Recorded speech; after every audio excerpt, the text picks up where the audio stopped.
memiliki sebuah tujuan, dan bagian-bagian terpisah dalam gereja harus dipersatukan terlebih dahulu untuk mencapai tujuannya. Selamat malam Bapak Ibu Saudara yang saya kasih dalam nama Tuhan Yesus. Kalau di malam sebelumnya kita sudah belajar tentang ada persoalan dalam tubuh gereja yang dilayani oleh Titus.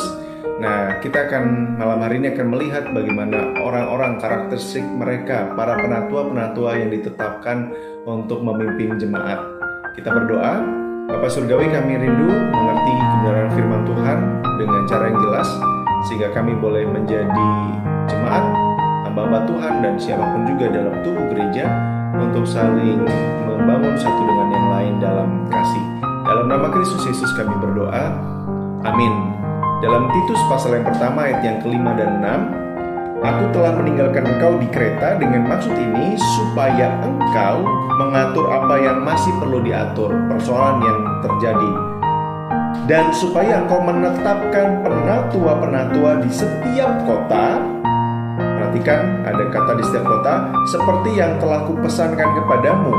Ayat yang ke-6, yakni orang-orang yang tak bercacat, yang mempunyai hanya satu istri, yang anak-anaknya hidup beriman dan tidak dapat dituduh karena hidup tidak senonoh atau hidup tidak tertib. Kreta adalah sebuah pulau dengan banyak kota yang besar, dan salah seorang teolog berkata bahwa Kreta dengan ratusan kota, dan dapat dibayangkan gereja dengan keberadaannya di tengah-tengah pulau dengan banyak kota-kota besar itu. Artinya gereja membutuhkan cara berorganisasi yang baik. Oleh karenanya dibutuhkan para pemimpin yang akan mampu mengorganisir dan mengatur gereja Tuhan. Mengorganisir artinya mengelola bagian-bagian yang terpisah dengan fungsi yang bermacam-macam supaya memiliki kepentingan bersama. Kalau kemarin kita melihat bagaimana gereja memiliki sebuah tujuan, dan bagian-bagian terpisah dalam gereja harus dipersatukan terlebih dahulu untuk mencapai tujuannya, dan dibutuhkan pemimpin-pemimpin di dalamnya untuk mengatur dan mengelola. Dan salah satu bagian terpenting yang pertama yang kita lihat dari karakteristik orang yang mengelola di dalam Titus pasal pertama itu ke-6 adalah yakni orang-orang yang tak bercacat, yang mempunyai hanya satu istri. Itu artinya seorang pemimpin gereja, penatua dalam konteks ini, memiliki hubungan yang baik dengan istrinya, dan keduanya akan juga memiliki hubungan yang baik dengan anak-anak mereka.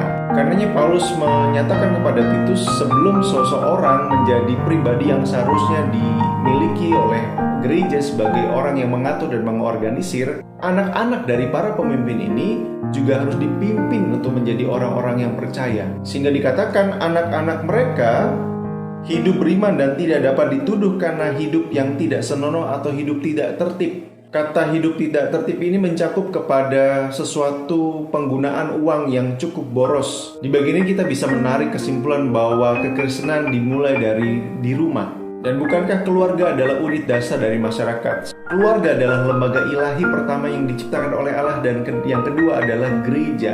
Artinya sangat berhubungan dan tidak dapat terpisahkan antara keluarga dengan gereja. Pertanyaan bagi kita semua tidak terkecuali, bagaimana kita menjadi orang-orang yang memperbaiki gereja dapat memiliki keluarga yang benar?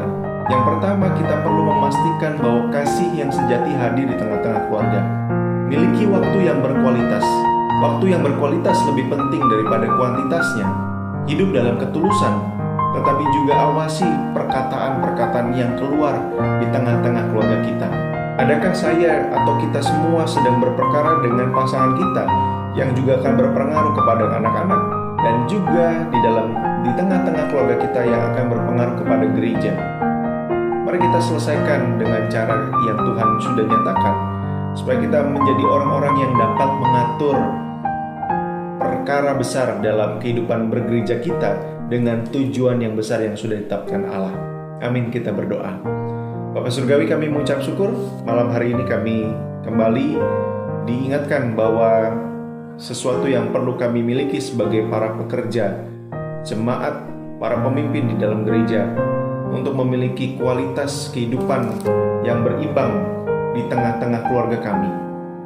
Bahkan juga kami rindu Engkau memberkati setiap kami.